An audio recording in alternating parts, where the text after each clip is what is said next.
I haven't talked to him after the game. I mean, I know he's hurting pretty bad. I didn't see the play.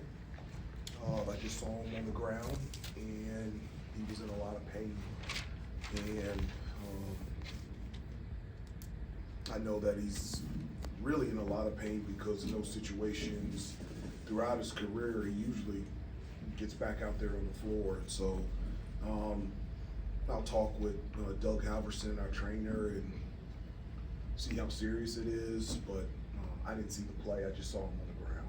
At what point did you realize he wasn't going to be able to come back into the game? I did at halftime. Okay. I did at halftime. I was not looking for him, but just, I guess, expecting him to get back in the game, because when he was walking off the floor, he said, "Coach, I just need to tie my shoe and I'll be back out there." And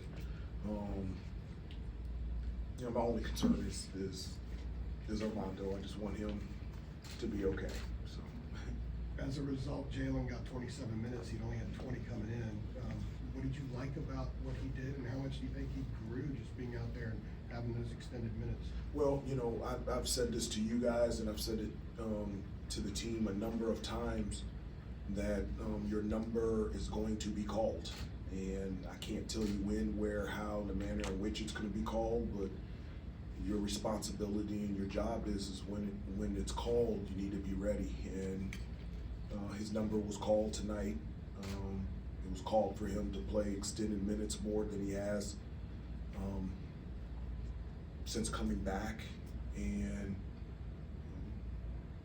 I thought he played fantastic. To be a freshman, to be on the road, to get extended minutes, I was very pleased with him and very proud of him. Coach, Vanderplas, 5 for them. Not much of a factor in the first half, and then with that small lineup kind of came alive. What was tough about that matchup, the way you guys were kind of playing them? Yeah, that small lineup, it did hurt us. He's a big that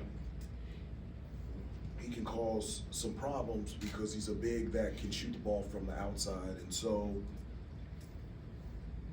you put a traditional big on him, now he has the ability to space, and in transition, he's not going to the front of the rim, he's spotting up from 3, so that's different.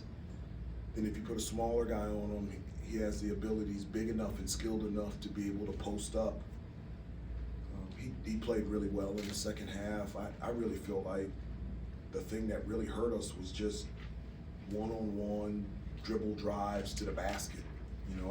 I know he played extremely well, and he played a huge part in them being successful in the second half, but I thought our inability to win our one-on-one matchups and be able to guard our guy and stop him from just straight line drives to the basket, I think that hurt us the most. Not having Mondo as a rim protector, kind of coupled with that. Armando could have been in the game. It didn't matter. You give anybody a straight line drive to the bucket, you can have Armando in there, whomever. It's good things don't happen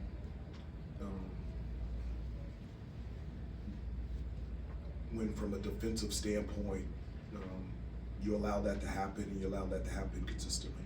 Hubert, I think it was 1 assist for you guys in the second half, if I've got it right. Like, just offensively, what did you feel like didn't work so well for you in the second half? Yeah, I think, one, you have to credit Virginia. I mean, they're a really good defensive team, but I mean, we had some open looks. We just didn't make them. And so,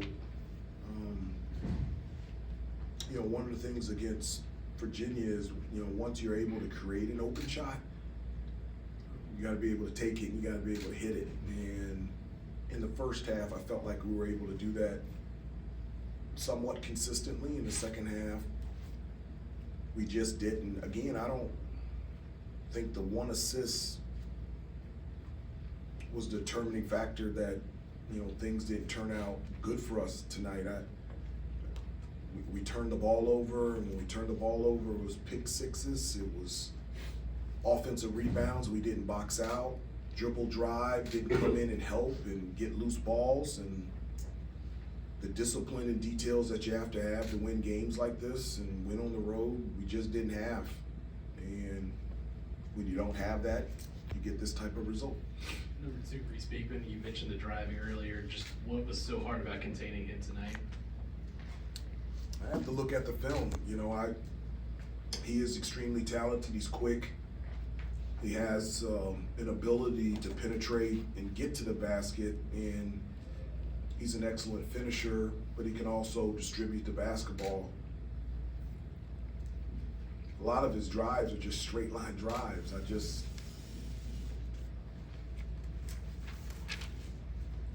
When Caleb cuts into 3 at the end there, what needed to happen for you guys? To get a stop. Didn't happen. To get a stop. Didn't we cut it to 3 twice? Yeah. Down the stretch? You didn't get a stop. You gotta get stops. You gotta get a stop.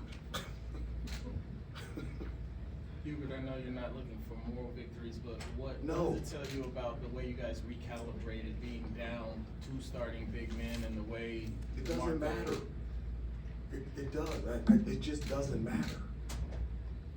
You know, in the box score, and I mean, maybe in some of you guys' articles, you can say, wow, look how they fought without Armando and Pete, but it's an L. It's our 6th loss. You know,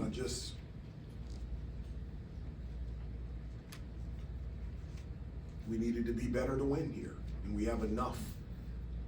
We have enough on this stat sheet to have won this game tonight, and we didn't get it done.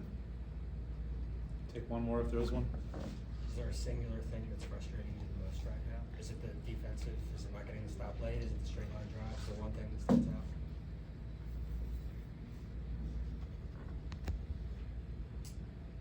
I just don't like to lose. I'm not frustrated at them. They're great kids. You know, they're such a blessing and an honor. I thank Jesus every day that I'm in this position to be able to help and to serve and to coach them. And I love coaching them. I love being around them, and I just love it. I just like to win. Felt like we had a good opportunity tonight, and we just didn't get it done. And so we'll have to prepare this week and prepare to play a very talented Louisville team on the road on Saturday. Thanks, Coach. Thanks, everybody. Yeah. Thanks, Peter.